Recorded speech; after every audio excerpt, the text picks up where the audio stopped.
Pulang merantau bawa 4,9 miliar rupiah, sang istri malah minta cerai. Ternyata ketahuan pekerjaan suami. Bukan senang saat diberi uang 4,9 miliar, wanita ini malah minta cerai. Bulan Juni lalu, populer kisah wanita yang kecewa berat meski suaminya membawa pulang nafkah sebesar 4,9 miliar rupiah. Wanita yang dimaksud berasal dari Taiwan, sudah 5 tahun menikah dengan suaminya. Wanita bernama Yuan telah memiliki 4 anak dari suaminya. Sayangnya, pernikahan mereka berakhir setelah Yuan membongkar apa profesi yang dilakoni sang suami. Awalnya suami Yuan mengatakan dia masih belum memiliki pekerjaan yang stabil. Jadi dia berjanji setelah menikah akan mulai membangun karirnya. Namun situasinya justru tidak pernah membaik. Mereka menghabiskan banyak uang untuk membiayai anaknya. Kehidupannya juga kian sulit sehingga membuatnya sering mengeluh tentang uang. Tak ada pilihan lain bagi sang suami selain pergi merantau untuk bekerja. Setelah pergi merantau, akhirnya suami Yuan mengatakan dia telah mendapatkan pekerjaan tetap, namun tidak menjelaskan rincinya. Yuan pun senang, selain itu keluarga juga sudah tidak punya masalah keuangan lagi.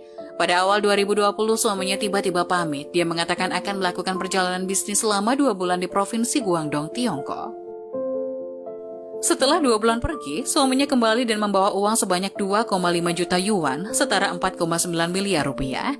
Dia mengatakan itu adalah bonus yang didapatkannya dari pekerjaannya. Yuan terkejut karena menurutnya uang tersebut terlalu banyak, jadi dia masih tidak percaya, tapi dia berpikir suaminya telah mencapai prestasi besar dalam karirnya.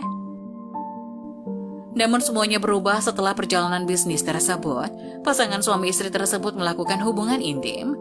Pada bulan April 2020, Yuan mengeluhkan rasa gatal pada bagian organ intimnya, sehingga dia pergi ke dokter untuk melakukan pemeriksaan.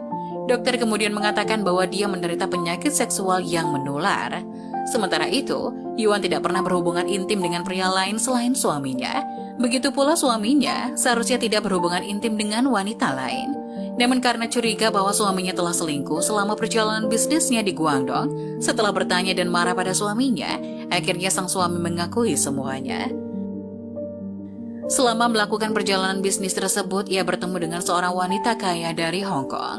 Kemudian keduanya melakukan cinta satu malam. Dia melakukan hal itu karena imbalan uang sebesar 2,2 juta yuan, setara 4,9 miliar rupiah.